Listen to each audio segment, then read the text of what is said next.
അടുത്തതേ ഈ കൊല്ലം പുനലൂരിൽ നിന്ന് 4 കിലോയിലധികം കഞ്ചാവ് പിടിച്ചിട്ടുണ്ട്. ഒരു യുവാവ് പിടിയിലായിട്ടുണ്ട്.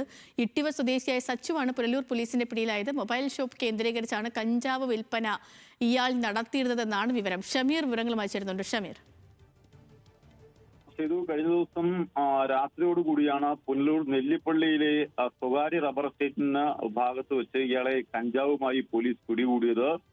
കൊല്ലം ഇട്ടിവ സ്വദേശി സച്ചുവാണ് പിടിയിലാകുന്നത്. ഇയാളുടെ കൈവശം ഉണ്ടായിരുന്ന ബാഗിൽ നിന്നും 2 പൊതികളിലായി സൂക്ഷിച്ച നിലയിലാണ് ഈ കഞ്ചാവ് കണ്ടെത്തിയിരിക്കുന്നത്. 5 കിലോയിൽ താഴെയാണ് ഈ കഞ്ചാവ് ഉണ്ടായിരുന്നത്. ചെറുകിട വിൽപ്പനയ്ക്കായി ഇയാൾ കൊണ്ടുവന്നതാണെന്ന് പറയുന്നു. ഇയാൾക്കൊരു മൊബൈൽ ഫോൺ ഷോപ്പ് പുനലൂർ കേന്ദ്രീകരിച്ചുണ്ട്. അവിടെ വെച്ചാണ് ഇത്തരത്തിൽ ഈ കഞ്ചാവ് ചെറു പൊതികളിലായി കച്ചവടം ചെയ്തിരുന്നതായും പോലീസ് കണ്ടെത്തിയിട്ടുണ്ട്. എന്തായാലും പിടികൂടിയ പ്രതിയെ ഇന്ന് കോടതിയിൽ ഹാജരാക്കി റിമാൻഡ് ചെയ്യാനുള്ള നടപടിക്രമങ്ങളാണ് ഇപ്പോൾ പോലീസ് സ്വീകരിച്ചു വരുന്നത്. ശരി ഷമീർ, ഓക്കെ.